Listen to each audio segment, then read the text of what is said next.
You're a voice of reason. How do we fix this world? We're in a mess. This is a weird time to be alive, isn't it? Yeah, it's getting weirder too. I mean, it is getting weirder, don't you think? Oh, certainly. Well, it's highlighted on your show. You know, you've kind of exposed a lot of it to America. Yeah, you know, every year in the summer we kind of work to reinvent ourselves about how we can tell our stories better and all that sort of thing, and we really focus on what our viewers are asking about. And I have to tell you, this year the questions really changed. Because, you know, we still deal with human functioning, you know, marriage and family and all that. But in addition to that, the questions we got over the summer this year started really changing. Like, are we going to make it? Are we going to survive? What, are we safe? Are our kids safe? Are they safe in school? What are they being taught in school? Should we be going down there and seeing what they're teaching them? What's happening as far as values in this country? I mean, people started asking different questions, and so I changed everything. I used to have that studio audience out in the bleachers out there. I moved everybody on stage, and we're just having a focus group every day. I got like 110 people up there in a focus group, and letting them talk and ask questions because they're really concerned. And I just said, I can't take it anymore. I'm going to start talking about the social issues along with everything else, because if you even took psychology in high school, or you took Psych 101, one of the first fundamental principles you learned was you don't reward bad behavior, right? Right. You don't reward bad behavior. I mean, the world is a meritocracy. And we've somehow lost that.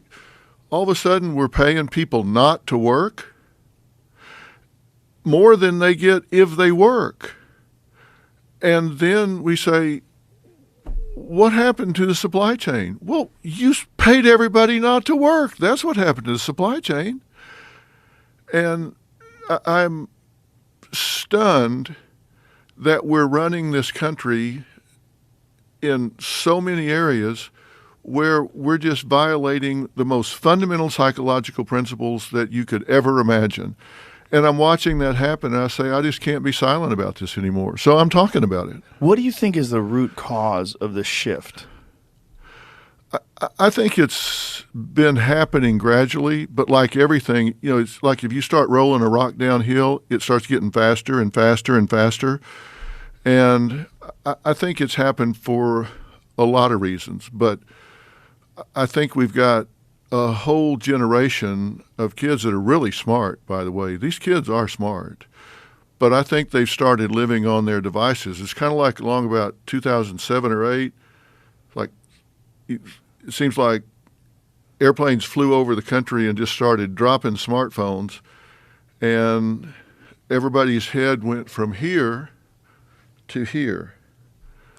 I mean, think about it. When you look, you go anywhere, go to the mall, go just anywhere there's a group, and what do you see in their hands? You see a device. We didn't grow up with devices. When I started Dr.Phil 21 years ago, the first text hadn't been sent. There were no social media platforms. None of that stuff was going on. Technology's great. Listen, I love technology. But we've got generations that started living virtually. They're watching people live their lives instead of living their own lives. And that changed the metrics on everything. Think about that. TikTok, Instagram, all of this, you're watching other people live their lives instead of living your own. And that changed everything. That seems like one factor, but that wouldn't explain this abandonment of meritocracy. Well, that is just one factor. You're exactly right. But there's something else that I think has come along with it, and we've got a generation of what I call concierge parents that are running interference for their kids. And look, the way you learn about yourself, the way you make attributions to yourself about yourself is the same way you make attributions about other people.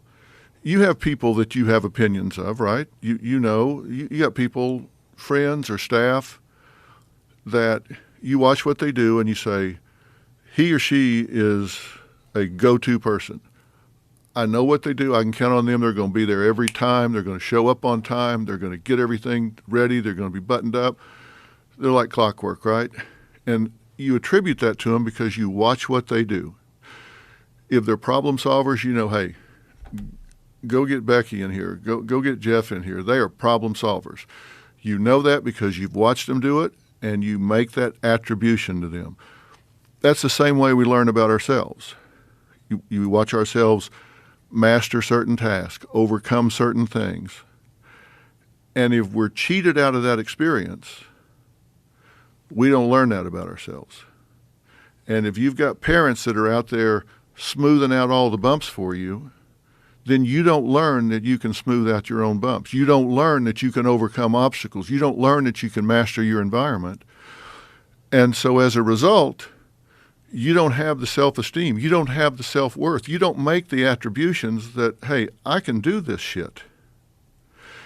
And when you don't believe you can do this shit, then you start saying, well, I don't want a meritocracy. I want everybody to just kind of go along the same.